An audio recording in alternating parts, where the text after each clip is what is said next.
practice, indigenous practice that honors the land and people who have stewarded it since time immemorial.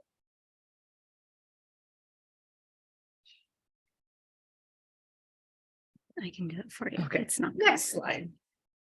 And then this is a cool map. I just also wanted to show, like, this shows the different tribes and their historic lands.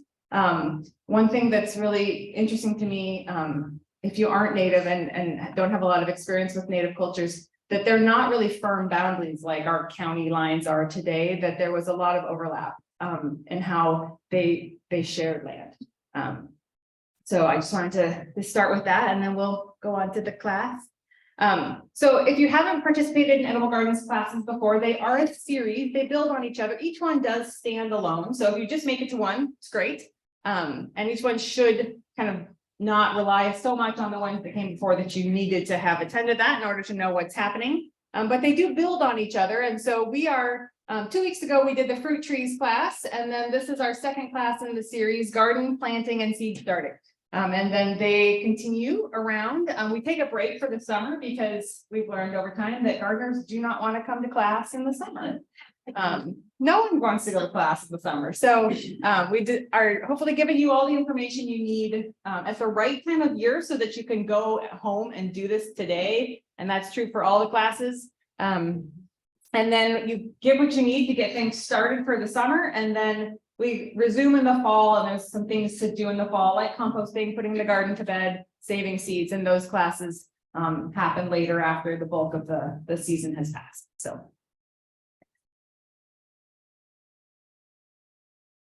All right, so this slide, I'm gonna quickly skip over. That was done when we had everyone in Zoom classes, and everybody could just quickly put into the chat their name, and it all just happened quickly. And we've had such a great turnout today. I don't think we have time to go around and have everyone introduce themselves, but just a quick note about how I like to teach these classes. I want you to feel comfortable interrupting me and asking questions. And it's common how these classes have been in the past, where that there might be another answer from someone else in the room, and you're also welcome to chime in and respond to each other and get a little bit of conversation going. One of the things I feel really strongly about with regard to garden education is that there is not one right.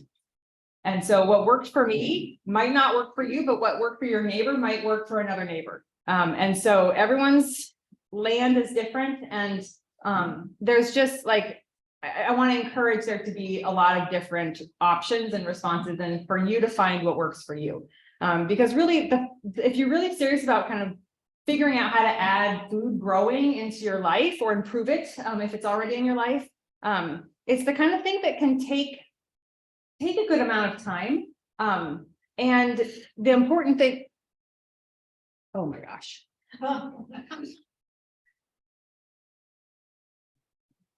That's definitely not good.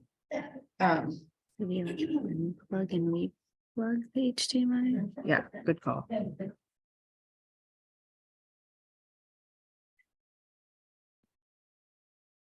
Nothing.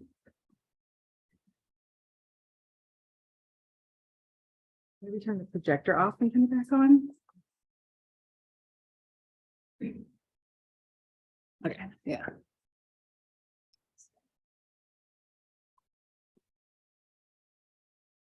I don't know if you can tell what happened, Zoom. Wow, Everything. dead battery. Cool. There we go. So you see now, here.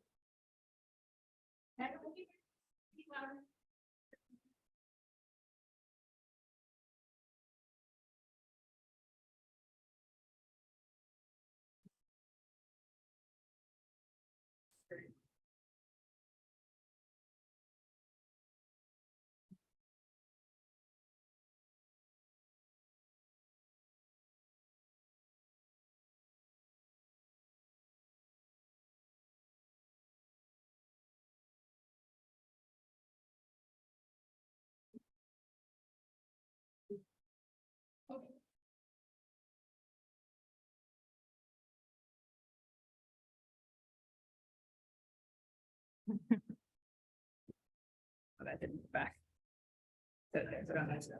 Okay, so today's class, has this objective. We're gonna spend some of the time developing a plan. And then the rest of the time really talking about the nitty gritty nuts and bolts of how to actually start something from seed. And I really like the planning part, I think tends to get skipped over a lot, but it's entirely possible to suffer from overwhelm. This time of year when the seed catalogs start coming and there's just like so many options. And I think a little time spent on like thinking through the what to plant can then make the figuring out of when and how a lot easier. So there should have been 2 handouts for you to grab over on the table. One of them looks like an outline, and this is really like the outline of when we start talking about the how to start from seed. The other one is a chart that has a lot of information about what different plants need, and then the back is a chart for you to actually like fill in yourself and take home and kind of use as you do your garden planting. So I don't think that I'll give you a little bit of time to play with it today. We're not going to do this like all, because you'll need to go home and think and decide which plants you want to plant, but that's what this is for, designed. And if you like it, you can make copies of it. And this is also on our website, and you'll get the online link in a follow-up email with a feedback form. And so if you like this form, you can print off lots of copies, use it every year. It's designed to be a tool for you. Okay, so next slide. Okay, so just a brief overview about why starting from seed. It is certainly easier to go to any of the number of plant sales. We're here at WSU, the Master Gardeners at WSU operate a really great plant sale. There's lots of other options. You can go to a nursery and buy plants. That is for sure the easiest way to garden is to just go buy a baby plant and put it in the ground.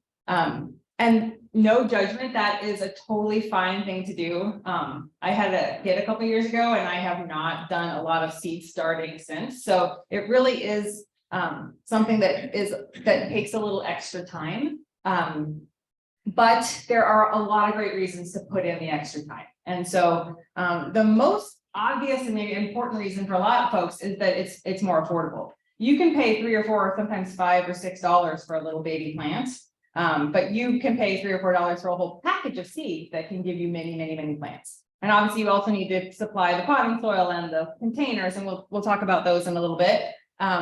But you can get a lot more food out of a seed packet than you can out of one little plant. So that affordability is a big motivator for lots.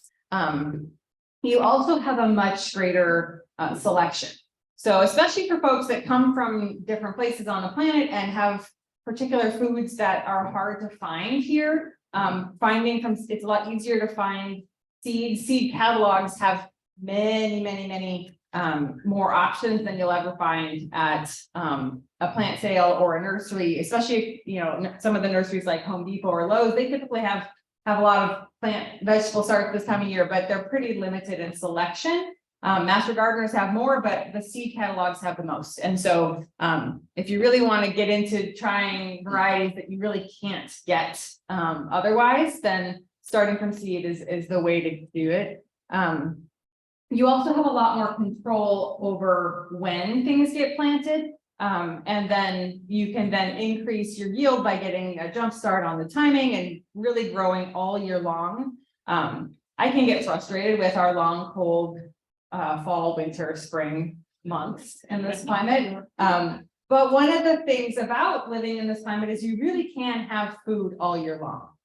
We have a class that we teach later in the spring about fall and winter gardening that if you're intrigued by that concept, I really encourage you to come to that class. It's a little bit different frame of mind in terms of thinking about things, but you really can have fresh food all year long for very minimal cost in this climate. It just doesn't get so cold that you have to shut things down in the fall. And growing from seed is really important for being able to do that. Yeah. We have a group of friends that they get together and everybody buys different seeds. That's a great idea. There. Yeah. So that way you don't have a packet, you get all the seeds, Yeah. you don't know what you're doing. But that way everybody gets a little bit and it saves money that way too. For sure. That's a great idea. And that's the inspiration. Harvest Pierce County hosts a big seed swap every year. With the idea that like one seed packet, especially if you're growing in your backyard or in a community garden, you don't have a ton of space. You know, you can get, you know, if you plant the entire package of lettuce, that's like more salad than most folks actually want. But yeah, so sharing within friends groups, neighborhood, community scale, seeds are kind of by their nature abundant. And so that sharing is a really, it's a beautiful thing, and it's a smart and practical way to do it too. It's also, if you are in control of your seedlings and the size they are and when you have them, it's also a way to maximize space. And so if you have a space constrained garden in your backyard or at a community garden, or trying to do it in containers, which we have a class on container gardening as well, then being able to tuck plants in at certain times and like have them grow elsewhere for part of their life and then come into the pot or to the raised bed is also a way to kind of maximize space throughout the year. So when one plant comes out, another plant goes into that space. That's hard to do if you're relying on someone else to grow the plant for you at the particular time. It's also like the best thing for the environment to do things at home where they don't need to be transported. And you know, if you're actually get to the place of being able to make some of your own compost or make some of your own potting soil, then that's even better. And maybe the thing I want to take home from this class, most of all, is that it's fun. It's so fun to plant a seed and see it come up. And then see it get bigger and bigger and bigger. And then like at the end of the year, when you're like eating these things that you've grown, to know that you stewarded that little thing from the very beginning of its life until the end, it's a pretty cool feeling. And so if you haven't tried it before, I want to get you excited to try it. It's worth it for all these ways. Okay, so the next thing, in terms of planning, I think this is a step that a lot of people skip. But wanting to just encourage all of you to think for a minute about when you are thinking about growing some food for yourself or growing some food period, what are your motivations for doing so? And you can have a lot of different motivations. You can have all of the ones on this list, or you could have none, and you could have completely different ones. But getting clear about what your motivations are will help you figure out what to plant when you get to that part. So I mentioned the value of starting from seeds. Growing your own food is obviously also a really affordable way to get healthy, fresh, organic food. The cost of food just continues to go up. Organic food wasn't cheap 10 years ago, before things started to go up. So growing food and having your family have access to more fruits and vegetables than they would otherwise is a motivator for many. And that's going to determine what you grow. You're probably not going to choose to grow onions and potatoes in the limited space you have if value is a top motivator. You're probably going to think about the things that are more expensive, like greens and tomatoes and fresh herbs. Yeah. I was one of those people that planted lettuce, a whole package, and I was giving it away and giving it away. Can you keep seeds from one year to the next? You can. I'll get to that in a little bit, but you absolutely can. And we actually teach a whole class on seed saving in September. And different seeds will last different amounts of time, but almost all seeds will have some germination the next year. So value is a big motivator. Nutrition is another big motivator. A lot of people that I know have gotten into vegetable gardening because just like feeling like they want better nutrition in their life and just not feeling like they can or want to spend as much money as it would take at the store. I know I ate more vegetables in the years when I grew it than in the years when I haven't. And so that's a motivator for a lot. Again, you're probably going to prioritize growing kale or collard greens instead of onions or potatoes. I mean, not that those things don't have nutrition, they just don't have as much.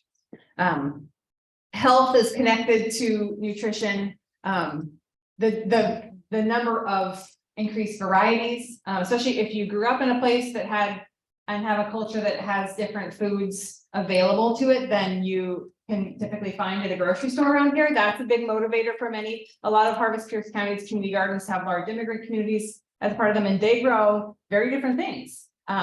Because it's important to them culturally to have access to food that feels familiar. And even if it's not for cultural reasons, like there's a lot more varieties that you can have. You can have the purple cauliflower, you can have the purple beans.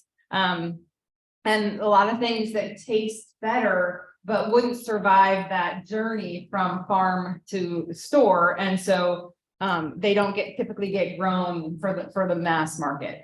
A lot of people come to vegetable gardening because they want to reduce their carbon footprint and do something right for the environment. That it doesn't matter what you grow, it's a good thing in those purposes. A lot of people are motivated by just having more fresh, local, organic, and being able to find organic foods is sometimes hard. Being able to afford and find fresh and local foods is not as hard as it used to be, but it still can be challenging depending on where you live and how your transportation challenges are. And then for some folks, I feel like Harvest Pierce County, we see a lot of folks in the very recently retired part of their lives, because when you finish one chapter and you want to try something new. And so that can be a motivator for a lot, if you're recently retired or not, that it's just like, there's an element of challenge to it. And so that if you are really like got some space in your life and this is going to be a new hobby and you're excited, you're going to have different choices than someone who is like working a lot, has a couple kids, and really just trying to put food on the table. There's and we'll talk about it when we look at this sheet. There's some crops that are considered safe in growing around here and ones that are a little more challenging. And so if you really just need food, then I recommend certain crops. And if you are really like, I got time and I don't mind getting out there and putting little heat trapping devices on top of my peppers early in the spring because I'm into the challenge of it. And so this is something I've been doing this for a lot of years. But that's something that's for me different every year. And like I said, I have a 2-year-old. So the last 2 years, I have not planted cantaloupe or hot peppers or watermelon or any of those things that require a little extra care. Retired people, they become our babies. Right. For sure. And so then you can get out there in the unexpected cold snap and take care of your babies if that's what they are. I planted kale and I planted tomatoes and I planted carrots, some stuff that I knew I could count on because I had less time to devote than in previous times in my life. And for you all know that like life ebbs and flows, and some years you have lots of space and sometimes you don't. And so the motivation can flux. And like I said, you might have other motivations besides this list. This is not designed to be a drop-down menu where you have to pick one. Just encouraging people to kind of think through the ranges of things and have that kind of inform your choices as part of the plan. Okay, next. And then a few more kind of like practical considerations to think about are what grows well here.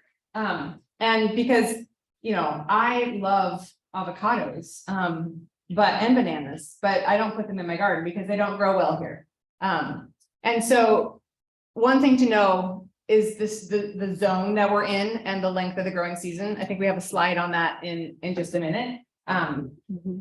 And so you are going to be limited to crops that function in the Pacific Northwest. We have a lot of crops that really thrive in the cool, wet times of year. And so it's a lot easier to grow things like broccoli and bok choy in this climate than it is in the climates more like the Midwest and have a pretty quick spring and go quickly to summer. We have a harder time with things like tomatoes and peppers and the heat loving things. But that doesn't mean it's not possible, but just kind of using that as a frame to kind of start with. And then, okay, so I'll pause for a minute here and go through this list. So if you go to the handout I gave you, this sheet is designed to kind of capture a lot of these questions all at once, and some of the questions that we just kind of went through, like your own personal motivations. And so basically everything on this list does do well here. And but also this isn't an exhaustive list. You might like things that aren't on this list, but this is a pretty good basic list of places of ones to start with. And then just to explain the sheet a little, so on the, I'm really bad with left and right. On your left side is the vegetable name. The next column over is whether you like it or not. And usually at this part of the class, I ask people to pause and make a list of like 6 to 8 vegetables that you actually like, that you enjoy eating. When you go to the grocery store and buy food for yourself or for your family, which ones make it into your cart? And they might not necessarily be all the ones that grow well here, but I think this is a good place to start because I have experienced this and I know other people that have too. You know, once you plant something, there's like a psychic obligation to eat it. But if you end up growing a lot of things that you don't actually like, then that part about actually eating it is harder than people think about. You know, a lot of people are like, oh, well, the hard part is growing it. And then it's just like free food. Yeah, well, like the cooking it and the eating it is a step that a lot of people forget to think about. And so start with ones that you know how to cook, that you enjoy cooking, and that you that won't be a burden for you. If you're in this for the adventure and the challenge, sure, try some new things. I have never purchased kohlrabi at the store, but I've grown it and it's kind of fun. But I just grow a little because it's kind of fun to have an adventure like that 2 or 3 times in the spring. I don't need to have it every day. And so think about what you like to eat and make a list of 6 to 8 things. And then if you want to, you can check them on this chart to kind of help you focus within this, what you like.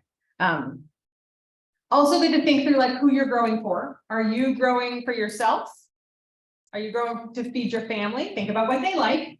Are you thinking about trying to also support other folks in your life? An extended family or neighbors that you know are struggling, or just you want to be able to have an abundance to give to whoever walks by. I know I garden at my neighbor's house on their planting strip that gets really great sun because my yard doesn't. And so it's pretty public. And so a lot of neighbors walk by. It's a way I've gotten to meet a lot of the folks in our neighborhood. And I like having extra to be able to hand to people if they're like, oh, that's pretty cool. So not so much in the last couple of years when I've been just kind of like trying to get by, but it's been a fun part of it is that I grow a little extra because I like giving it away. But it can be a burden if you don't have someone to give it away to. The food banks do love to receive fresh food. Harvest Pierce County does host on its website a where to donate guide. So that's a good idea, although it's good to have that kind of plan figured out before you plant a bunch of food. Because like the first year I planted an entire package of lettuce. I was like scrambling once it was like clear it needed to be eaten like yesterday, where to take it. And not all food banks are available for donation dropping off at all times. And so if that's a part of what you're thinking, I totally encourage it and just encourage you to kind of make part of that into the plan rather than like wait for the last minute and the overripe tomatoes before you figure out what to do with them. Also thinking about how much space do you have? Did you just move out to where you got a little more space? You got 5 acres and you're going to till up an acre of it and have the biggest garden ever? Or do you live in an urban area with just like a little raised bed? Are you trying to go in containers? Are you a new member of a community garden and you've got a couple of raised beds? That's also going to matter. And then, like I said before, how adventurous are you feeling? So this chart is hopefully going to help capture a lot of these considerations all at once. So after the like it column, the next column is kind of a very subjective, but I feel like tested level of challenge. And so the ones that have 1 are not so hard. So if you're a beginner or if you're just in a place where you aren't looking for a lot of extra challenge in your life, because Lord knows there's plenty of challenge out there. We don't need to add challenge if we don't want to. The ones that have a 2 there's something a little tricky about them, just something, it's either timing or temperature or, some kind of like magical, the season has to progress in just the right way. And then the three ones, are a little bit challenging, are a higher level of challenge. And typically on this list anyways, they require a little bit more, heat typically. And so they require a little extra care in terms of keeping things warm.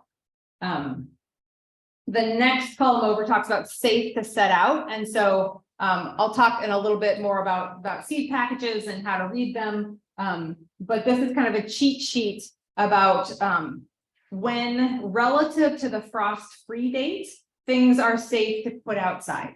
And so if you go on the flip over here, the blue line is our frost-free date. It's April 15th in this climate. It's on this yeah, on the 19th. Yeah, it's yes. Yes. Yeah. I think it's technically April 15th, but yeah, for whatever just the way the weeks are marked on this calendar, it's around April 15th. Yeah. Change every year. No, Okay, so it's fine. No, they late last year, so. no, I mean, I think like it's never a guarantee. I think especially as like the climate gets a little more erratic. That like, it's not just because the Farmer's Almanac says that that's the frost-free date doesn't mean that it could never happen, that it's after that. But it's for planning purposes, I think a pretty good. So it's like, so this shorthand, so 1 week after the frost-free date, or 2 weeks before. So that's how you read that part of the chart. Space needs, the 1 star is the little one. 2 stars is a little bit bigger, and 3 stars means it leaves a lot of space. So if you are space constrained, then go for the 1 stars, etc. We'll get to the seed part in a little bit, but that seed germination temperature is there for your information. Whether it's something that prefers to be started inside or outside, and then how many days from germination to harvest. So that's how you read that chart. We'll come back to it in a little bit when we work on this, but I have a few more slides to go through first. Okay, so Pierce County is for the most part zone AB, 8B. And our season lasts 180 to 200 days in our frost-free days. But that doesn't mean those days are warm. And so, a lot of times, the longer term crops, like tomatoes, you can get tomato varieties that are like 100-day tomatoes. Those are going to be more challenging to grow because they may not freeze, but tomatoes like it a little bit warmer than 40 degrees. And so just the shorter the growing season of the seed that you're looking at, the more likely it's going to be successful in this climate. And also it's an indicator of how long it's going to take up space in your garden. If you get started right now and you plant everything and everything that you planted has like a 45 or 50-day growing cycle, then they're going to come out in a couple months and you're going to have a bunch of empty space. And so that's fine if that's what you want. But if you want to keep things going, then it's good to have a plan of things to put in after, or some things that will continue to grow and take up the space as some of the earlier, faster things come out.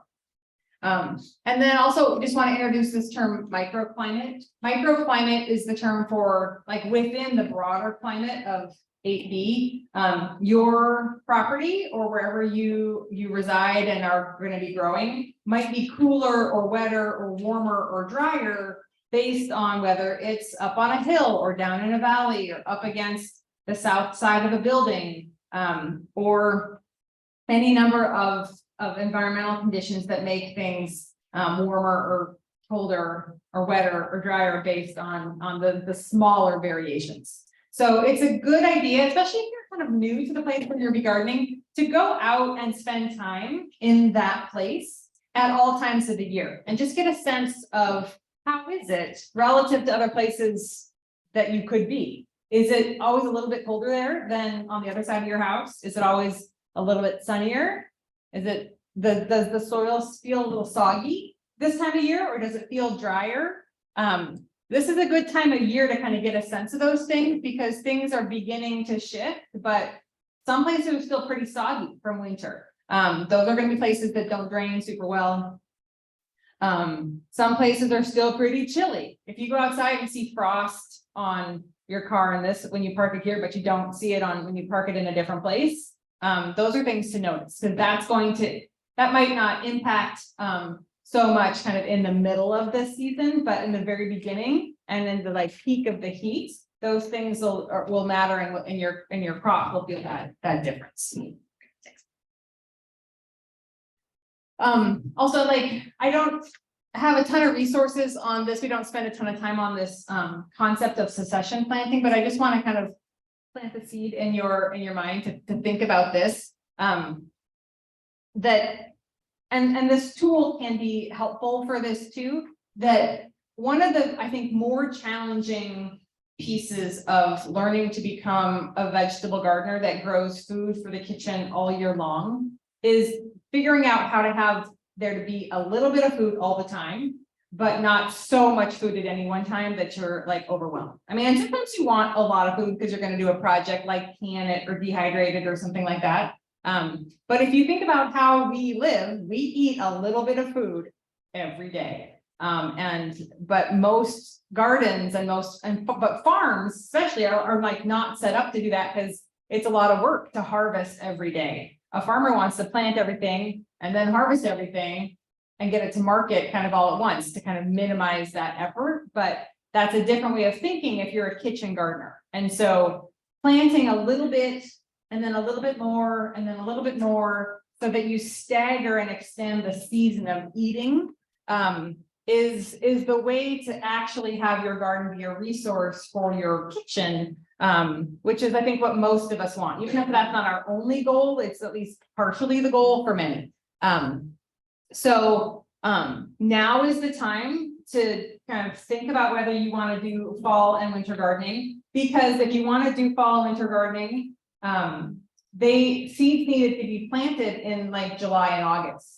And the reason why you need to think about that now is because if you put a bunch of things in the place and don't leave any extra space, then you won't be able to plant things in July and August, because you will have beautiful tomatoes and corn and cabbages taking up all that space, and you're not going to rip those out to put in like baby broccolis. So just like thinking about this as a concept and trying to think about how you want to structure things and plan things, so that you can have a little bit of food. Like I said, now thinking about garden planting, this is the time to think about it. Other things that really benefit from succession planting: lettuce.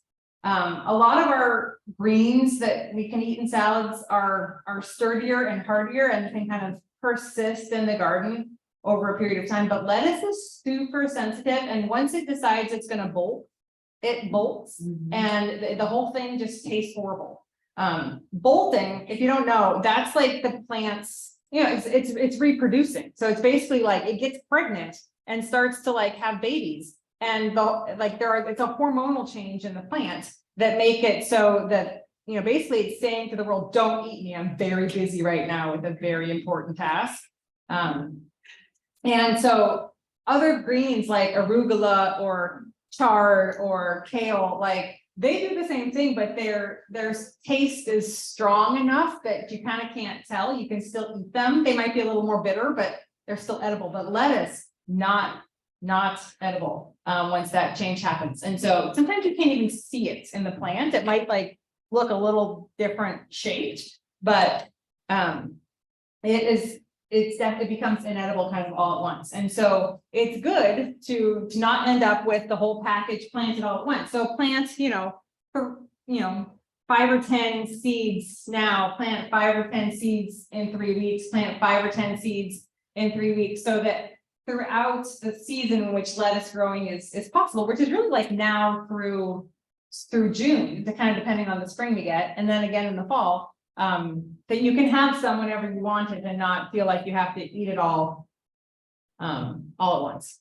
Cilantro is the same. It's super quick to bolt, it's a super fast plant, and so I've always been frustrated that it doesn't line up easily with when tomatoes are available, because like, that just seems like bad evolutionary design. What? Parsley is a biennial, and so if you do that right, you can always have parsley. It is not hard. Cilantro, to always have cilantro, you gotta really be on it. So planting a couple seeds now, a couple seeds in a month, a couple seeds in a month. It still won't guarantee that you have some when your fresh tomatoes come in and you wanna make salsa, but you have a better chance. Spinach is another one that is, prone to bolting. And bolting, if I didn't say this before, is like it makes the flour. So, spinach won't necessarily be inedible like lettuce, but it stops growing. And so, yeah, having multiple successions, is the way to ensure you have some throughout. So, and these are just some examples. Oh, the last line there talks about another way to plan for succession that's a little simpler is to just like plant all your broccoli at once, but pick like 3 different varieties that have different lengths of growing time. And so some broccoli will be 45 days, some broccoli will be 60 days, some broccoli will be 75 days. And if you plant them all at the same time, they'll ripen, 2 weeks apart from each other. And so that's a way to have broccoli over an extended period of time. Some seed packages actually like do that on purpose. If you look, but you can also kind of figure that out for yourself by buying a couple different kinds and planting them at the same time. So that's another way to do that. Yeah. Okay. So in addition to this chart about the seed starting, I often recommend, and I do still today with my husband, a very simple garden plan that's spatial, where you just take a blank piece of paper and draw on it the shape of your garden bed, which if you're gardening in like boxes, they tend to be square. So paper is a pretty good way to start. And just take this list that starts with like what you like. Think a little bit about how much you like it. Do you like it so much you want to eat it every day? Or do you like it just so much that you just want to have the experience of growing it, but you don't really need to eat it every day? And then basically draw out your garden and put things on the map where you plan for them to go. You might be surprised how quickly it fills up. I think it's not at all common to start a bazillion little seeds in the inside. And then when you take them out to the garden, you're like, oh, where is this all gonna go? Yeah. Again, it's not part of the what you plant next. It's like, this should be planted near this, how. Yeah, I have read a bunch of conflicting things on how important that companion planting is, the term for that. I think that that's a like gardening 201 topic. And so if you consider yourself a gardening 101 gardener, I wouldn't worry about it. I think it's one of those things that can really make things more complicated. And while there might be something there, it's not going to overwhelm. It's not like your onions next to your basil are going to be like, I just can't do this. So yeah, I wouldn't worry about it. Not to say there's nothing there. And if you feel like you're at a place where you can kind of add that to your level of planting, there's resources out there. But I've heard enough things that kind of throw that into question. And I've never really considered it much in my work. And I have not ever like had a complete fail that I would feel attributed to that. Yeah, there are some things that I have used in my gardening over years where like supposedly, and again, I don't know if this is true, but this is something I heard that I have used. That things like onions and garlic, they have like a smell to them, as you all know. And so to plant those kind of on the edges of the garden can kind of deter pests from coming into the center. Again, I don't know if it's true, but you could try it. And like, I guess one of like the enduring pieces of advice I have for folks is like, if you have a question about something, just try it. And if you really want to know, try it in multiple different ways, like do something one way in one bed and a different way in the other bed and answer the question for yourself. Because that's how we learn. And like, I'm not going to be able to tell you everything that's going to work for you in your garden. I can tell you what worked for me, but you could try it and it wouldn't work for you. So just, take kind of a scientific mindset about setting up little experiments for yourself and seeing how things work. I didn't mention this, yet, but a garden journal is an essential piece of learning. And once you kind of figure things out, you can be kind of shorthanded about it, but it's definitely a good idea if you're doing this for the first or even second or third or fourth time to get a notebook and write down when you start things. Write down like what was happening outside, what's the weather like, what did you do to the soil? Like just keep notes of different things and the calendar of it all. And have that, if you do try things different ways, if you have a problem, like all your broccoli gets infested with a certain pest, like write down what was going on and then, use that as a tool to learn over time. Yeah, so you've got your map and you kind of put things on it. And then also this can help with the succession planting is to make like 3 maps. We're here at spring. Summer is what I would consider like June, July, August. And then in this climate, you can have food in the gardens, September, October, November. And so think about what you want to have in your garden at those different times. And that will help you figure out when to plant and how much to plant so that you can kind of envision like pulling some lettuce out and putting some tomatoes in. Now is the time to kind of think about that because it's much harder to execute if you haven't thought that that's what you want to have. I have a couple Zoom questions. Oh, Zoom questions. All right. So one of them is about the plant starting drive. Yep. And for the needs space area, Yeah. for the ones that have 3 and it says they take up a lot of space, Yeah. they asked what really is a lot of space. Yeah. The question was on this where I said there's a little bit of space, it's a medium space and a lot of space. And they're like, well, how much space is a lot of space? I'd say it's going to depend, on how much nutrition your soil is and how well the plants do and the variety that you pick. But most of the ones that have 3 stars are vines that can sprawl or like you can like many of the melons or the cucumbers, you can get bunching varieties where they kind of stay in a big bunch and they take up a bunch of space. So like I'd say a squash that is like a bunching variety would take up, 2 to 3 feet square. And then the ones that are vines, you can trellis them, but if you don't, they're going to run many feet all around. And you never need more than one zucchini. Yeah. Ever. Yes. Yes, if you stay on top of it, yeah. Yeah.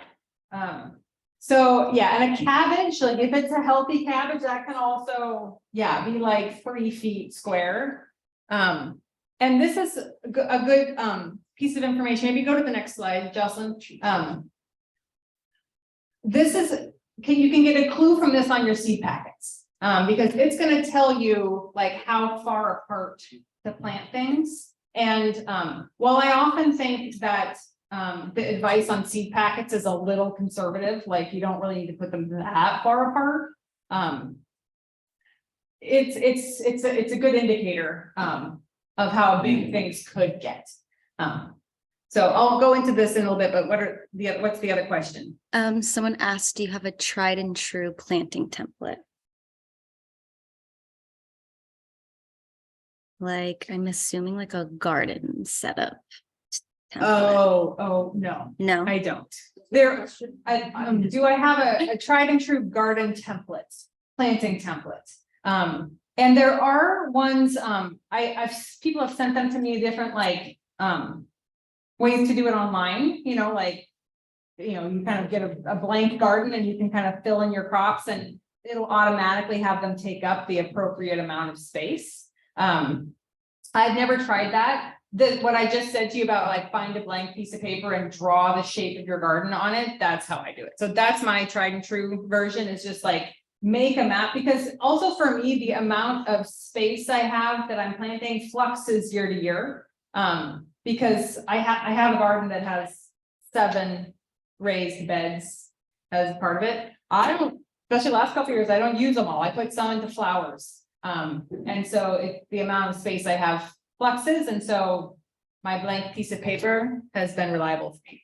But that said, there are people who get way into that. I find it more important to think about the like which crops and then just like make sure they've got a space on the paper. But again, for people who like, I also don't love planning. So for people who love planning, there are other options online. Yeah.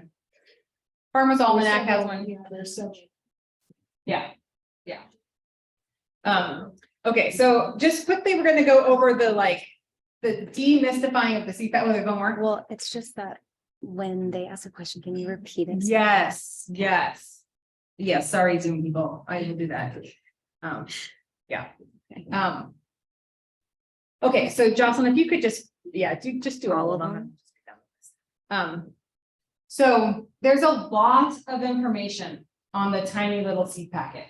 And so I apologize, I'm so out of practice teaching this class in person that I didn't bring with me. I have a bunch of seed packets that are like laminated for you to like pass around and look at, but I didn't bring that. So you just have to look at my kind of blurry slide.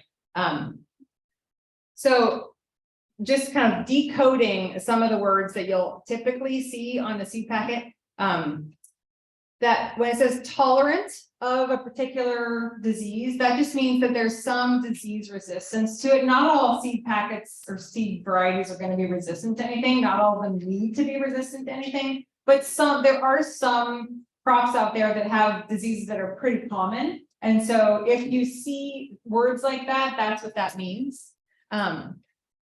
This one says to plant it in the spring after the danger of frost. So that's just telling you when. And so like looking at this chart, after the danger of frost, like I said, the blue line, sometime mid-April.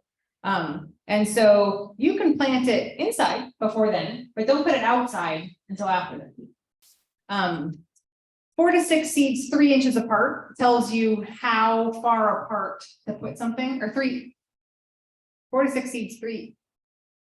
I'm gonna guess that that's a typo and that should have been 3 feet apart since these are cucumbers. So that's a good indicator. Yeah, 36 inches apart. Yeah, so that's a typo. So yeah, cucumbers and a lot of the squashes and vines like to be planted like a bunch of them together, and then they can kind of all sprawl together. So yeah, so 3 feet apart is the answer to that question, like how big is big? Cucumber is one of the ones on this list that has 3 stars. So yeah, it's going to take some space. And there are methods for trellising cucumbers, where you could put them a lot closer and have them grow up. And cucumbers are actually pretty easy to trellis because the type of vine that they are the ones that have like the called like the lasso, like Indiana Jones has this lasso. They have little parts of their vine that grab on. And so you want to have a trellis that has like horizontal lines, but then there's ways for them to grab on and go up. So they're pretty easy to get to go up. And then the cucumber just hangs very nicely and doesn't get all dirty and whatnot. But it's effort and expense to build trellises. So it's certainly not required to get happy cucumbers. But yeah, so that will tell you something, especially if what you're looking at is not on this list. It gives you some more even if it is, gives you some more specifics about spacing requirements. It should say something about the number of days, and that will tell you if it's so that 53 days. That's the number of days. It will tell you if it works in our growing season. And 53 days is not long for a plant, and so that's a pretty good indicator. It'll be fine in this growing season. Something that I think a lot of folks don't necessarily know to look for is where the seeds came from, like the address of the seed company, because seed companies, I mean, they may have a lot of different seeds that they're growing, but they have to actually grow them, and in order to save the seed. And so if the address is in our climate, then that means that the seeds grew well in this climate enough for them to save seeds and try and sell them to you. And so it doesn't mean that a seed that grew in a different climate won't work, but you don't know for certain, especially if it's a long growing season type of plant. So there are a lot of seed companies that are in Western Washington or Western Oregon, and those ones are pretty safe bets. Anything east of the Cascades is gonna be a very different climate. And so I recommend looking for those that are local. To sum off the top of my head, I mean, Ed Hume is like local to Puyallup.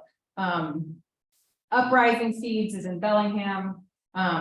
Adaptive Seeds is in Western Oregon. Territorial Seeds is in Western Oregon. Those are just some of the ones that come to mind that are, and there's others. I don't mean to be like playing favorites, just there are a lot of seed growers. Osborne is up in Mount Vernon. So those are some like local seed companies that grow seeds that are proven to work in Western Washington. And we have a very unique climate. You too. Ed Hume, yes. Yeah, he's like the most local. He's like he lives nearby. Yeah, yeah, it's pretty close. And then, there was a question earlier about like if seeds from last year would work. I once saw a chart, and I have not been able to find it since, that gave per type of plant how long you could expect the seeds to be good for. And there's quite a range. Onions and leeks and those are only good for like a year or maybe two. But things like squash or tomatoes, in fact, we have a variety of tomatoes that my husband and I grow that we call the 50-year tomato plant, because it was brought to people that we know and it had been found in a garage. And they're like, I don't know if this will germinate, but they were able to get it to germinate and then save the seeds. And it had been at least 50 years since it had been stored in that garage. And so some seeds, if stored correctly, can last a very long time. But it's certainly not a guarantee. And so, try and use seeds within a couple of years, share them. But just because it's last year's seed does not mean that it won't work. And one trick you can try if you're not sure is to take, 5 or 10 seeds out and put them in a moist paper towel and like put them in a warm spot, like on top of your hot water tank or on, someplace warmish in your house, and then check them every couple days, keep the towel wet, and see if you can get them to germinate. And then like if you put 5 in there and 4 of them germinate, then you've got an 80% germination rate. If only 2 germinate, you got a 40% germination rate. So even 40% can be worth planting. You just know you need to plant multiple seeds each time. And then you can still use those seeds. So don't give up on a seed just because it's old. But it is good to know when it was packaged, because it will tell you whether you need to test the germination or if you just want to like throw the whole package out there and cross your fingers, or if you're like, I recently went through our seed boxes and I tossed out everything that was like 2016 and older. We also have a ridiculous number of seed packages, but so it's up to you and how important the seed is and whether you want to try germinating it or if you just have something else. Yeah. Okay. Next slide. Someone asked if you recommend that they buy or make a trellis. Totally up to the individual. Question? The question was whether I recommend folks buy or make a trellis. I think that if you have the skills, it's cheaper to make one. My husband has typically done a technique of like pounding in stakes and then buying the wire that's like a square mesh and then like zip tying it to the stakes. But I also, have a husband to do those things and the resources, to do that. So it's up to each individual because what's going to make sense is going to depend on the garden and the size and the location and all that. So I don't have a recommendation. Is there like a good spot that sells local seeds in the area? The question is there a good spot that sells local seeds in this area? I've had luck finding, I bought seeds at Portland Avenue Nursery. They're on Portland Avenue, not that far from here. I honestly don't know where else. I've done most of my seed ordering online. I also, Fred Myers carries Ed Hume and so like all of them. Yeah, so I think like some of the local hardware stores like McClendon's, or yeah, I think, those, yeah. So, yeah, There used to be a place on 176 that sold the territorial. okay, They had every kind you could imagine. I have a trellis that I don't use, that I would use for something else in a great big pot. Do you think that I could grow cucumbers in a big pot with the trellis? absolutely, yep. Yeah, cucumbers like, a lot of water, and one of the challenges of container gardening is keeping things moist enough, and so I would make sure that it's positioned close to a water source, so it's easy to water, but absolutely, you could totally do that. You could also have them like, you know, kind of trail over the sides of the pot, and that can also work. The question to the Zoom people was about whether she could repurpose an existing trellis and an existing pot to grow cucumbers in the pot. I said yes. How tall would you want a trellis to be? It depends on the plant. And I think, I think tomatoes and cucumbers can get easily like 4 to 5 feet tall. But you also don't need the trellis to go all the way to the top. That, you know, like, if you've ever seen raspberries trellis, like they go up and then they curve back down. And so it's not essential to have the trellis be taller than however your plant is. And it's hard to know sometimes, because sometimes we have really great seasons and things just go bananas, and sometimes they don't. So I would say I have been frustrated with like tomato cages are pretty small for how big and then to determine tomato gets. And so tomatoes are one that I do recommend doing some trellising for if you have the bandwidth and the capacity. And I would recommend them being at least 4 feet. Zucchini too, could you put in a pot? Zucchini can go in a pot. In fact, I have often recommended it as a way to contain the zucchini and give you a reasonable amount instead of an unreasonable amount. Yeah. Yeah, okay. All right, so just quickly, as usual, I'm talking too much, so just quickly, like, overview of this tool, and then I'm gonna send you home with the tool, and we'll get into like the nitty-gritty of actually planting seeds. So let's say you have, okay, so the examples here, this garden peach tomato, says on its seed packet that it should be planted 6 to 8 weeks before the frost-free date. And so the frost-free date is blue, so you count back 6 to 8 weeks, and then it tells you when you need to start it inside. And so on this chart, SI means start inside, and so that means you can start that inside as early as March 1st, which obviously that happened last week, March 1st. But I also don't want you to be freaked out about it being too late. There's still plenty of time to do just about everything you would want to do. So that's the earliest you could do it. Because you don't want to end up with something that needs to go outside and having it be too cold to go outside. If you're a couple weeks past the earliest, you're still in fine shape. And so this chart is designed for you. Once you kind of figure out which plants you want to grow, you can take your little seed packets and read them, because now you know how, and fill out this chart, and it will give you basically a calendar of when to do things. And you can also decide and use this to kind of think about succession planting. If you put lettuce on here and you're like, okay, well, I'm going to start some tomorrow, but I'm going to also remember I need to start it in 3 weeks. And so then you can just use this chart to kind of track when you do things. And then it will help you get things planted at the right time, so that when you get putting them out in the garden, you have what you want and they're the right ages and sizes, etc. Yeah. Expect your meeting will touch on this when you talk about planting the seeds. Are we talking giving it a spare bedroom and grow lights? It depends. Yeah, I'll get into that. Yeah, Depends. it's an option. Yeah. Question, what is HO hardening off? Hardening, I'll talk about it. Okay, Okay, yeah.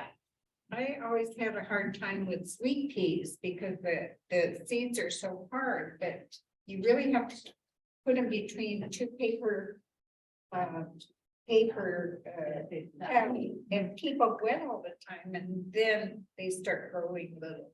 Yeah. Yeah, one thing I'll talk about this too, is that when things are germinating, they don't need any light. And so that gives, you don't have to worry about, you can have them kind of in some thick material, because the germination phase happens in the dark. Next. Okay, all right, so moving on to the actually planting seeds indoors. Okay, so just a little bit of plant biology to get us started. I will refer to these, I'll use these words a little bit. This is what looks like germination. The seed is here, obviously, and then it emerges like this, and then that's what's called the cotyledon. And the first leaves that come out are the cotyledon leaves. They're not actual leaves. A seed has within it, it's like it has a backpack of food for the journey. And so in the seed is what it needs to get going. And so it's got some nutrients, but then it's also, it comes out with these seeds that were already there, and they're going to help photosynthesize and make food for the plant, but they're not actually leaves. And so when you hear me say the first, when it's got 4 leaves or when it's got 6 leaves, that doesn't count those first 2 leaves. They're the cotyledon leaves. And on many plants, they look different. They'll be like on a broccoli, they'll be like kind of like round, cute little wings. And then the leaf comes out and it's got a totally different quality to it. So you'll notice this when you start doing it. The first leaves are not leaves, they're just the cotyledon. And then a good time for transplanting is when the plant has 4 leaves, but 4 true leaves, not counting the 2. Okay, so you need something to put your seeds in. You don't, and the needs of a seed are different than just a regular plant. Just like if you have had a baby, the needs of the baby are different than like a sturdier child. They need to eat all the time. They need to sleep all the time. They don't have a lot of sturdiness to go in between meals or whatever. And so baby plants are like that too. And so the conditions that you have for your baby plant need to be a little nicer, easier for growing than even that same plant will need 6 or 8 weeks from now. And so you want to make sure that they have the ability to get their roots expanding through the medium. So you want it to be kind of fluffy, and you want there to be food present because they can't go long without food. And so there needs to be nutrients in the soil. And so also, just like for your own purposes, it's nice to have there be some nutrients that are kind of available now. The plant will need something available now, but they also will need something available kind of in the longer term so that you don't have to be constantly there giving them food now. So your seed starting mix should have some kind of nutrients in it. And they can be organic, but there needs to be some kind of nutrient source in there. And so many have some kind of available nutrient. And if you're looking for like an organic potting soil, they often have things like fat guano or worm castings or compost. Although compost is not a quick available source of nutrients. And so if your potting soil doesn't have some kind of manure or some other kind of fertilizer like bone meal or blood meal or something like that, and it only has compost as the nutrient source, it might be shy on available nutrients. And so you might want to consider fertilizing with some kind of liquid fertilizer in your water. So when you're looking at potting soils in the store, just be on the lookout for this, and like you look for one that has some kind of something that would be available now. And any kind of poop product, whether it's from a worm or a bat or a chicken, those are all great. If it only mentions compost, then that's either one to avoid or one that you'll need to supplement. There should also, you want there to be good air fluffiness in the soil. And so perlite and vermiculite are 2 ways to get that. You don't have to have that. Like bark also has pretty good air fluff. But it's something to consider. And one of the main things that makes potting soil different from garden soil as how much fluffiness there is to it. Because the roots are super little and new, and so they just need little, like, an easier time. And then moisture retention. And this is super important, because this is related to how often you have to water them, which is related to how much of a pain in the butt this is. And so, you want there to be good moisture retention because the seedlings don't have enough hardiness to dry out. And so if they get all the way dry, they're gonna die. So you want there to be a medium that keeps the water close to the roots at all time. Coconut coir, it's actually COIR, is what it's called. It's the hair of a coconut. That's a common product these days. Black bark that's like from our industry's logging mills, then the bark gets kind of taken off and then composted. So that's black bark is a common ingredient. Peat moss is maybe the most well-known ingredient, and it's for sure the best thing out there in terms of performance. But what people don't realize often is that peat moss is like it's a non-renewable resource. It's mined from peat bogs in Scotland and Canada and places where they're kind of a rare place. And so there's an interest in finding alternatives to peat moss, and not saying you're a horrible person if you use peat moss, but just to know that it's a thing that is not infinite. And that's why folks are working on trying to find alternatives. That said, I have used both the coconut coir and the black bark, and neither one of them has the water retention properties of peat moss. But just, yeah, if you use it, maybe look for one that's mixed, some peat moss and some other thing. But yeah, I was telling Jocelyn that this class, in the early days, we used to actually like make our own compost. I would bring all these different ingredients and let folks kind of make your own compost, make your own starting mix. So you could kind of see all the different pieces of it. And then it became really hard to find places that would let us rent the space because we would just make a huge mess. Yeah. And so we don't do that anymore, but just wanting to kind of give you some information so that when you're at the store picking out a potting soil, make sure it says potting soil, and it should have all these things, but that's just a little background of why, so that when you're reading the ingredients, you kind of know what you're looking for and why. And the one main flag is that if you're buying something that's organic, and just make sure it has something in it that would be considered a quick release fertilizer. If it only says compost, then you're probably going to need to also get some fertilizer that you put in the watering can for when you water the plants. All right, next.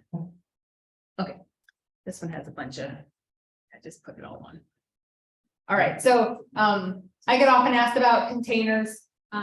Anything will work as a container as long as it drains. And so you can use yogurt containers or egg cartons or whatever you have in your house, poke holes in it if it doesn't drain. That top left picture is those are like peat moss, hardened peat moss. And so those ones are nice that you don't have to actually transplant them. They can just go directly into the garden, although I have had experiences with them not biodegrading in time. So just as a warning, they work, but you got to kind of watch for that. And you might need to peel off the bottom a little bit if it looks like it's still in pretty good condition so that the roots can escape. They sell the black plastic stuff at any hardware store. And so that's for sure the easiest because it's just kind of all there, although it is like a bunch of plastic that you have to kind of manage all year. The top right, that's, you can buy these little, it's a simple little piece of wood that helps you create out of old newspaper little pots. And these are also great, it's totally free. I'm assuming you have a newspaper already. And those work great. Same with the other, with the peat moss stuff, you just want to make sure that they're close enough to biodegrading when you put them into the ground, or like you might need to help it a little bit. Yeah. What about toilet paper rolls? Yeah. Great. Yes. Yeah. Okay.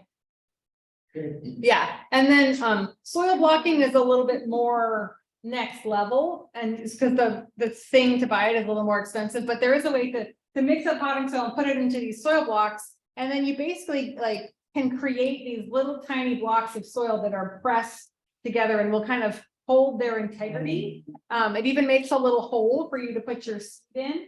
And they don't have anything holding them together except the plant itself. And then the plant does the thing where it kind of air prunes its roots and it kind of just keeps itself in the little block. And so then once the plant is planted and grows in there, then you can just like pick it up and put it in the ground, and there's no pot, there's no, hassle of getting it out of the pot.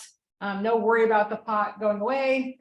So like the farm project that we work with, that's, if you're doing something on a larger scale, this is for sure the best technique, but it's not a scale that necessarily makes sense for home gardeners unless you're really motivated. What's the minimum depth of? I'll get to that. Is Yeah. it too early to start doing that? No, it is not too early. I mean, it depends on what you want to plant. And so, but like, if you want to plant tomatoes, it's like, you could go home and do that today, for sure. And some of the other warmer weather things, yeah. Thanks. All right, so the question was, how deep do you put the seed?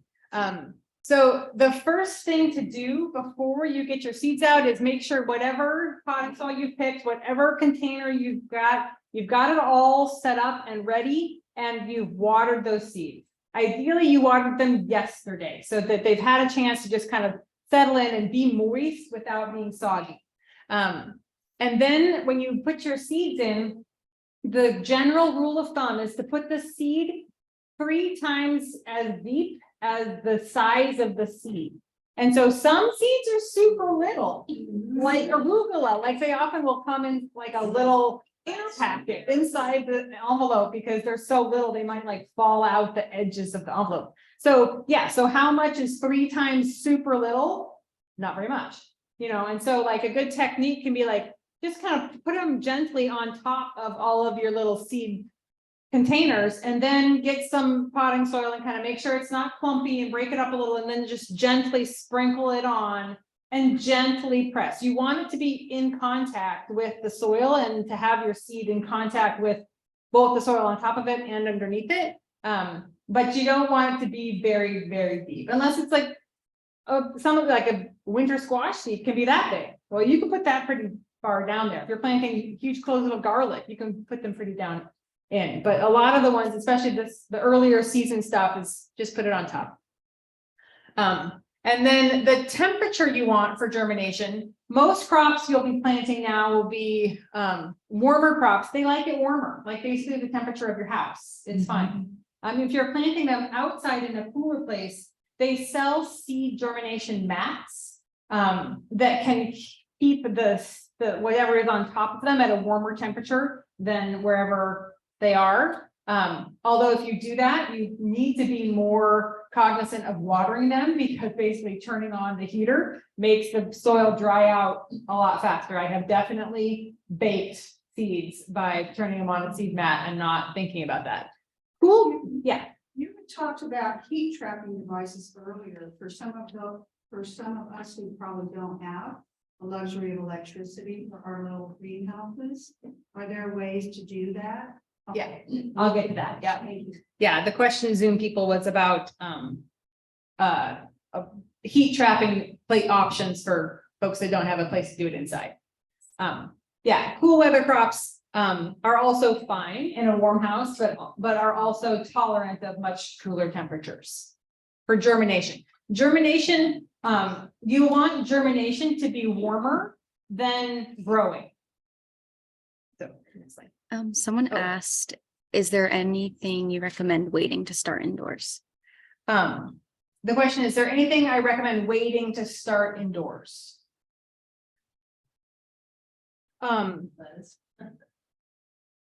Yeah, I mean, at this point, you could basically, I would wait a little bit longer to start cucumbers or melons or any of that indoors, because they grow pretty fast and don't like to be transplanted. So like a tomato you can plant now, and if it gets too big for its pot, by the time you can put it outside, you can put it in a bigger pot. but the melon family, the zucchini family, they don't like that transplant thing, so you wouldn't want to do it multiple times. So I would wait on those, but I would refer to your chart. And what the different seed packets say about when to plant different things. Okay, so yeah, maintaining your starts, the next phase. So light is like the most important thing. And this chart kind of shows when, like, just the variation in daylight throughout the year. So, like Honolulu is basically always got light. So Seattle is the orange light. It changes a lot. It's not that you didn't know this, you live here. But we have a lot of light in the spring, summer months, and we don't have a lot of light in the winter months. March, the equinox, which is in just a week or two, thankfully is the time where we go into the time where we get 12 hours of light. So that's great. Plants need at least 12 hours of light. So if you're starting them earlier than the equinox, you should supplement with some light. If you are starting them after the equinox, then you don't need to supplement with light, but it's a rare location where the plant actually has access to all the light that is available. Yeah, go to the next one. So this is what happens if you don't have enough light. And so there are a couple different options, and really either one is going to be some effort to set up. And so it's going to depend on your situation, which one makes more sense and is less effort for you. So you can do it inside. Actually, can you go back a slide, Jocelyn, to the picture on the previous slide? You can do it inside on a shelf of some kind and get supplemental lighting to put on the top. It's not super expensive to get that kind of lighting. And then you can kind of control how much light the plants have at all times, and you can more or less control the temperature. Yeah, if that's not an option for you, then I recommend something like this, like the sunniest place that you can get in your outdoor situation, and get some of these kind of PVC pipes to kind of create a mini greenhouse. And then the plastic to go over the top. It doesn't have to be super fancy. It doesn't have to last, decades. Just a place where you can, use the kind of greenhouse capturing fabric. It's not fabric, it's plastic, to make a warmer place where there is light. Because in this climate, you're not going to have a warm place with enough light. So you either have to put light in your warm place, or you have to put warmth in your light place. And so it's up to you which one is better. But yeah, my husband and I have, we had friends that were getting rid of their sunroom. And so we got it and put it in our house, or not our house, in our yard up against a rock wall that was already there. So it's outside, it gets all the light that you would get outside.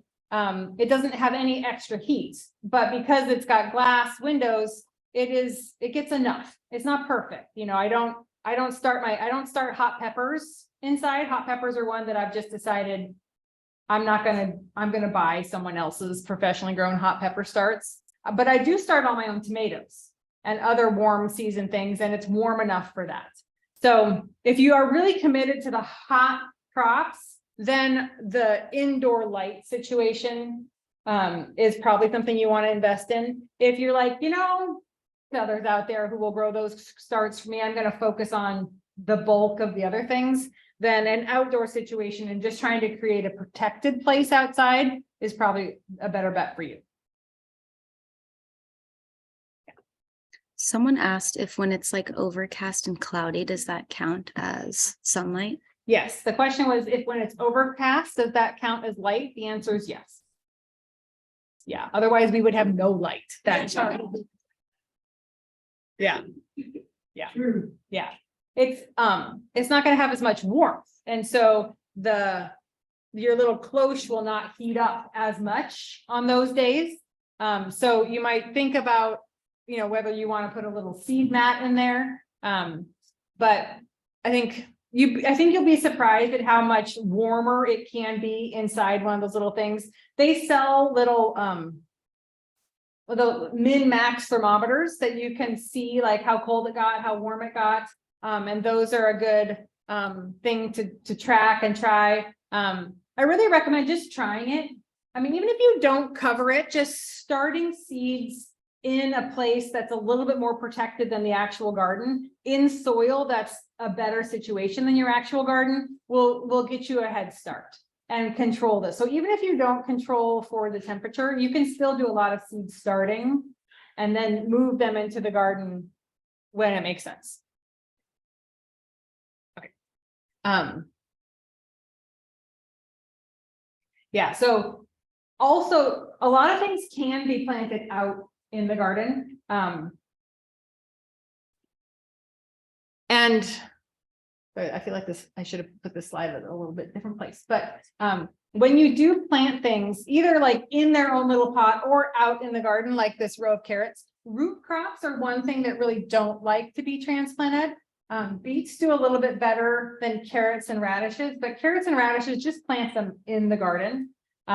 But if when you do plant them in the garden, you end up with like a lot all growing really close together, then you really do need to thin.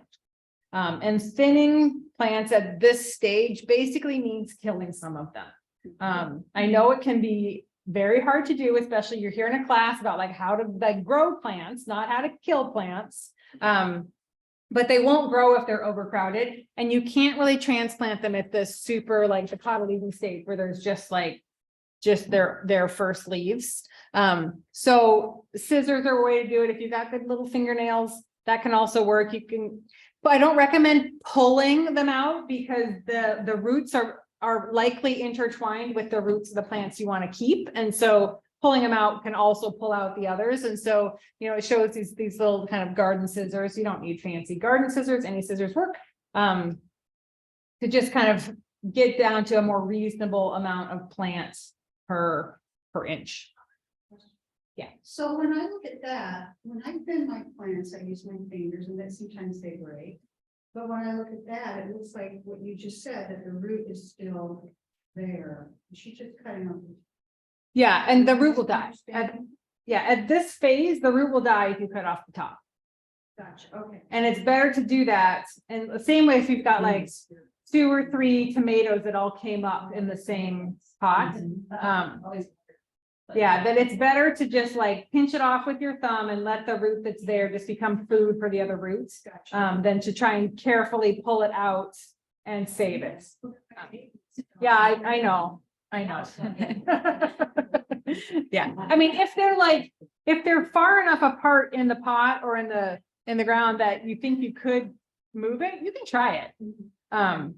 But especially if it's a root crop, it likely won't move. So, yeah, you know, you can always try it. Miracles happen. Okay, next.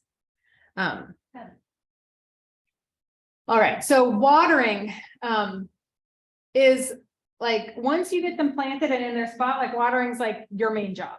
And so they're in little tiny containers, and even if they are in a big container, their roots are little bitty roots. And so you need to be watering constantly. It doesn't mean it has to be every day. It depends on the temperature. It depends on the potting soil you have. It depends on the size of the plant.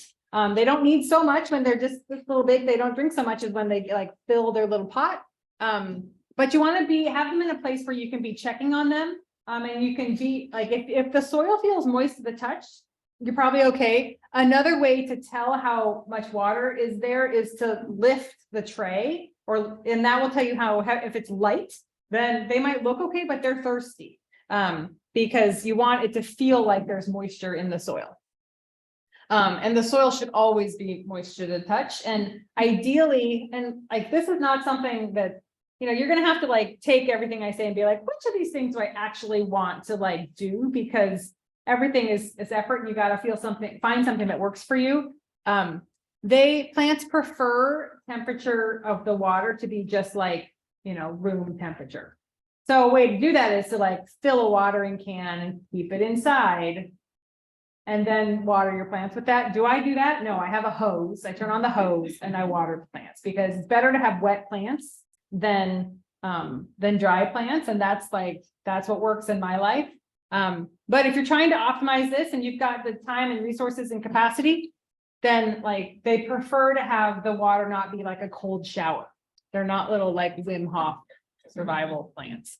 And as gentle as possible. So you don't need to like drip it on, but you don't want to like spray it on. You can tell if your little plant falls over when you water it, that's not ideal. That's not gentle enough. They'll survive and they'll probably come back up, but it's better for them to have it be more gentle. And then the temperature. So you notice these are different numbers than that first slide I gave you about germination. Germination is a warmer thing than actually growing. And germination also requires no light. And so you can germinate these things in your house. You can even stack them on top of each other in trays because they don't need light to germinate. But they do need a certain temperature. Once they poke up, then you got to notice they don't like get all squished and leggy in the time that you weren't paying attention. But then you can put them into a cooler place. And in fact, from a lot of them, they want to be in a cooler place. Yeah. So again, really wanting to drive home this point, like you need to find something that's going to work for you. You all have different lives, different priorities, different constraints, different resources. And so you got to find a way to like work it into your life. I tell people it's a little bit like getting a pet. Like, if you have a dog, it doesn't take all the time in the world to take care of your dog, but you can't forget you have a dog. It needs to go out. It needs to eat. And if you've had if you have had a dog for a long time, you probably don't even think about it as like part of your routine, but you devote some time every day to dog management. Cat owners, you have a less amount of time that you devote to cat management, but they still take time. Even if all you have is a goldfish, it takes some consciousness every day. And so like your vegetable garden is going to be like that. It's like getting a pet. It's not going to take an infinite amount of time. There's going to be some time early on where you spend a bunch of time on it, but then on an ongoing way, it's going to take a little bit of time every day. You just can't forget that you have it. And so keeping the starts in a place where you see them, where they're accessible to you, where it's not going to be a huge hardship to tell if the soil is moist to the touch, that's going to be a key to your success. Okay, so transplanting. So once you've got your plan, you've got all your seeds, you've got your potting soil, you've got your containers, you get it all set up in the right location where you've got optimal heat and light and moisture, and you've got a happy little row of seeds and that are growing happily. You still need to put them in the garden. So that's what's called transplanting, to take it from put in whatever container it is into the place where it will ultimately grow, whether that's your big container or your raised bed or your farm. And so sometimes you can tell if the plant is outgrowing its pot. If it looks like this picture down in the bottom right, that needs to go into a different situation. It either needs to go into the garden or it needs to go into a bigger container. And so if you are seeing that, and it's easy to tell, you can just kind of turn it over and kind of lift up the pot and see the root situation. If it needs to go into a bigger container, then you just put it into a bigger container that's, a couple inches bigger and fill it with potting soil all around. You can, with your fingers, massage a root bound plant and kind of, even if you break some of the roots, it's okay. Kind of stimulates them. They can get kind of stuck in their way. So if you break them, it will stimulate more growth. And so that's what you do if you have happy little plants that need to go into a bigger pot because it's not yet time for them to go into the garden. But if it's time to go into the garden, then what you do is take them out of their pot and put them into the garden. And that's called picking out. When you take the plant out, you want to be really careful to grab them by either their true leaves or their root ball. So one kind of easy way to do it is to turn them upside down and kind of squeeze the pot, and then take the pot off and hold the whole plant in your hand. You don't ever want to grab them by their stem. The stem is like your neck. It's an important place where all important things travel. Same with the plant. The stem is like all the nutrients go up and down, and the photosynthesis and down. It's like that's an important corridor. So you don't want to bruise it or squish it. So you wouldn't like pick up your kid by the neck. You hold the limbs. So same with the plant. Either scoop the whole thing or hold by the limbs and put them into the place where they're going to go. Another good piece of advice is to get where they're going ready before you take them out of their pots. Because it's stressful for them to be in this transplanting phase, and you want to minimize the stress as much as you can. Excuse me, Yeah. when you see a plant that has its root ball like that, or is that what it's called? When it's called root bound, when they're all Root like that. Yeah. Can you cut off? a Yeah. lot of that? Yeah. Especially if they're kind of circling at the bottom. Yeah. You can just cut it off. I used to work as a landscaper, and it was kind of a routine part of my day to like, I had a knife and I would just like cut off the bottom half of a lot of the plants I was putting out in the ground. It's really common for that root binding to happen, especially if you've got nursery grown plants. If you're growing them yourselves, you can stay on top of it and prevent that from happening, but it takes consciousness. Yeah. So hardening off, there was a question about hardening off. Yeah. So basically and this is less important if you are growing them outside in that close greenhouse situation where they're already experiencing temperature fluctuations. They're already going to be pretty hardy. But if they have been inside in your kitchen or some other like very cushy condition, they're going to need to have gradual exposure to outside, or they're going to have a real trouble adapting. And so, because the light's going to be different, the wind is going to be different, and the temperature fluctuation is going to be different. And so what you want to do is like the week before you're going to put them out in the garden for good, you want to take them out to visit, like put them out in the sun for just a little while, bring them back in, take them out and like let them experience the sun. It's a common thing when plants have been not in the sun. When they finally go out to the sun, they can get sunburned. People have thought, you might think it's like a nutritional deficiency. You're burned by like nitrogen. It looks like that. It's kind of the same look as if you have like nitrogen fertilizer and it burned the plant. The leaves can get kind of brown and translucent. Sun can do that to the plant if they haven't grown up feeling the light of the sun. And so you want to just gently encourage them to have time outside so that they kind of get harder, get tougher before you put them outside for good. So this talks about like set outside for like 5 days during daylight hours. That's a very cautious approach. You might not have to do it so many days, but it's not a bad idea. But at least once leave them outside overnight in a relatively protected place, and then the next day plant them outside. So that way, if you're buying plant starts, this should have already been done for you by the grower. You won't have to do this if you have purchased plants. But again, if you grew them inside, they're going to be very sheltered, and they're going to need this introduction to real life in the garden. I read an article about sunflowers because I started sunflowers last year and they were real leggy, but it's still a lit window. And thank goodness I found out you could plant them, they root off their stems, which is good. But they also said something about blowing on them or pretending, causing a wind.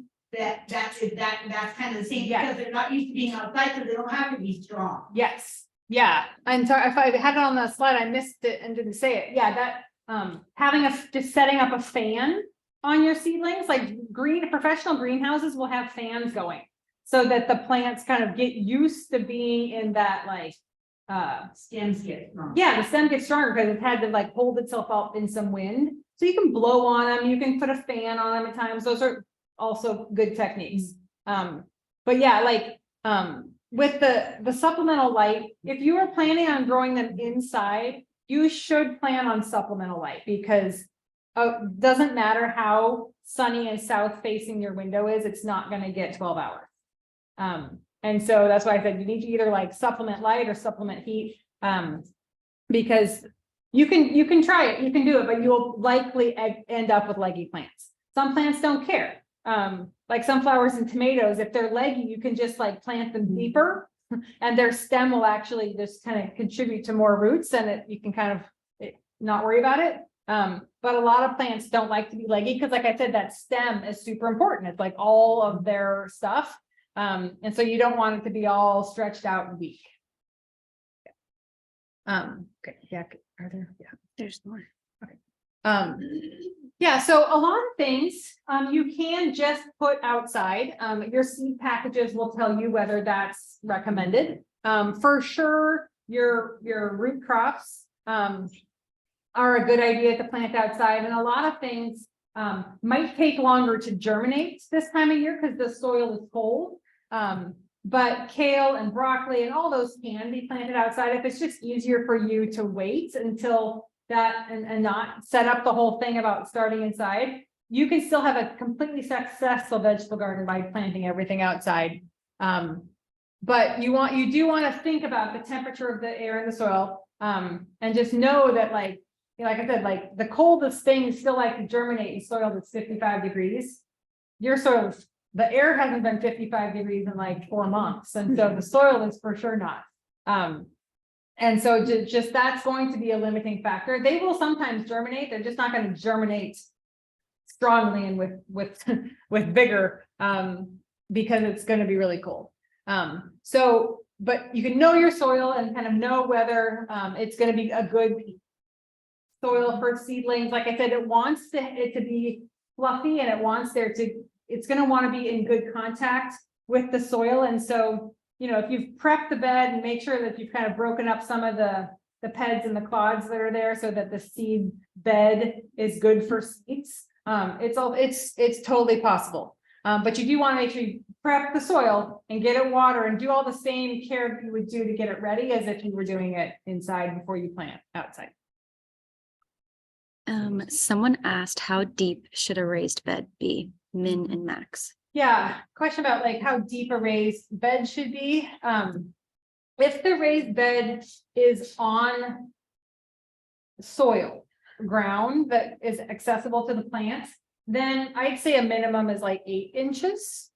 If it's on something like a gravel parking lot or cement, then I would say minimum 12 to 16 inches. Okay.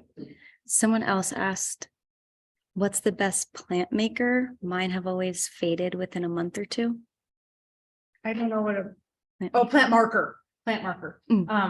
Yeah, if the person knows, like, please tell me, because I mean, like I've just typically bought the white plastic ones and written on them with the Sharpie, and it's still like fades. It still fades, and then I try and remember like what varieties of tomato I'm saving at the end of the year, and it's completely gone. So I don't have a good. My well-meaning friend who's not a gardener gave me these really cute, like she painted on like wooden tongue depressors with like that chalkboard paint, so I could write with like this kind of white marker. And I was like, you're sweet and artsy, but this is gonna last like 3 days in the garden. So there you go. There you go. Good idea. Yeah. Yeah. Yeah. Add to your digital journal, like just like snap pictures, or write it down on your map and make sure you keep a good record of that. Because yeah, I have not found a good solution for plant markers, but great question. Okay. Yeah, so I feel pretty strongly you're all going to be super successful in this. You're going to have so much food to share with your family and your friends and the community. And so there are lots of good options for sharing your crop. Like I said, research them now while you're not all busy and sweaty from being in the garden, because if you wait till the crop is ready, it'll be harder to figure out where to take food. Figure out, where in your life you might take extras. Do you have a church community? Do you have a bowling club? Do you have a book club? Like, where are the places that you know of people who would probably happily welcome extra food? Or do you want try and figure out the local food bank in your area. Like I said, Harvest Creek County has a guide on our website. You can download and see what's close to you and see when their hours of operating are. Not all food banks are open for donations at all times. And so that's a piece to figure out, especially if you have kind of constraints on your working hours and that. Yeah. What is the Edible Gardens trademark? Is That, that a group? Is that? that's this class series. Oh, Yeah, that this is the Edible Gardens class series. Last year was our 10th anniversary, so we had someone design a cute little logo that you just are rolling with. If you have coconut core that you use, do you need to really break it apart to put it into your garden? Or do you lay down some of the pads, or how do you use that stuff? Yeah, it depends. I have seen it like already in potting soil where it's already pretty fine and you wouldn't even know. But I've also bought it in a bag where it's a big kind of clump that needs some work. And so I think the best way to do it is to kind of get a wheelbarrow and like get a little water in the wheelbarrow and break it up so that it can have time to kind of absorb the water and get rid of the clumps, and then you can add it in. Your potting soils? Yeah. Yeah. I'm gonna wait for class, but I'm debating on whether doing in-ground or boxes.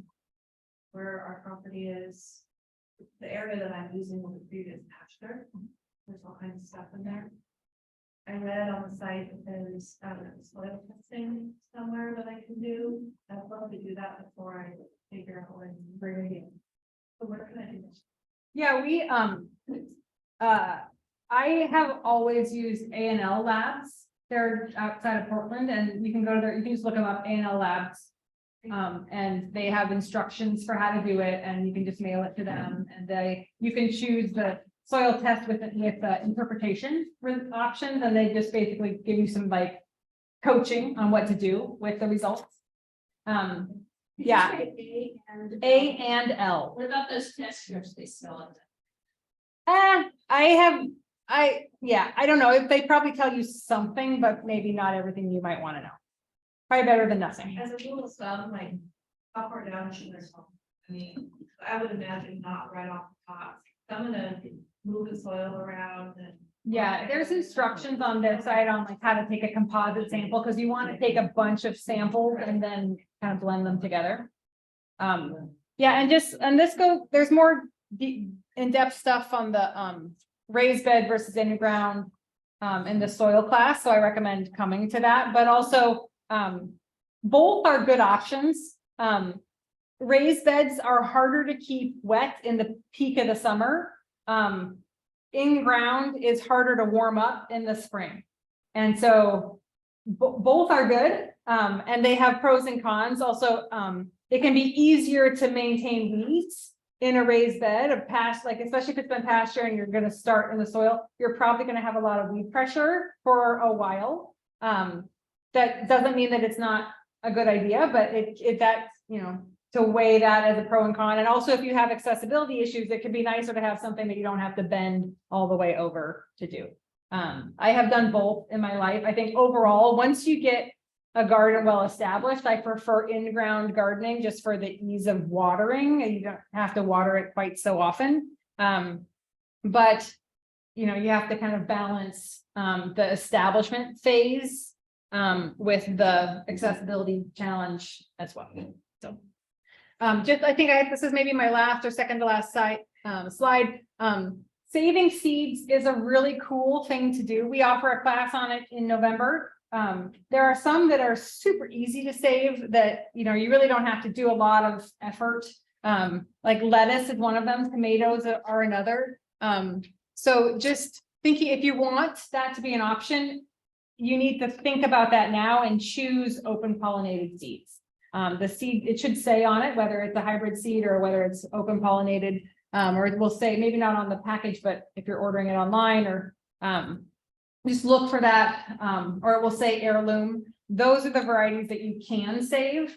Not all seeds are able to be saved. I mean, you just won't know whether it's going to result in what you grew the first time. So if you want that to be an option, have that be part of your thinking now.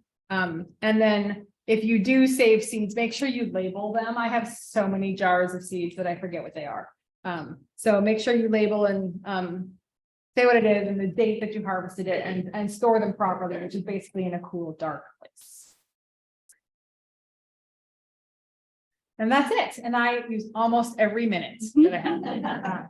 So I know we have a bunch of good questions along the way. If you have any other questions, you can come up and ask me. But other than that, thank you all for coming. I will.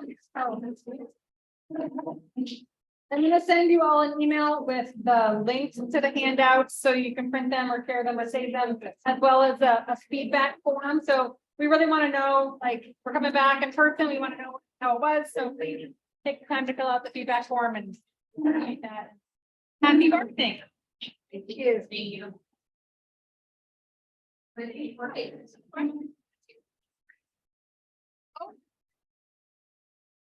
I don't.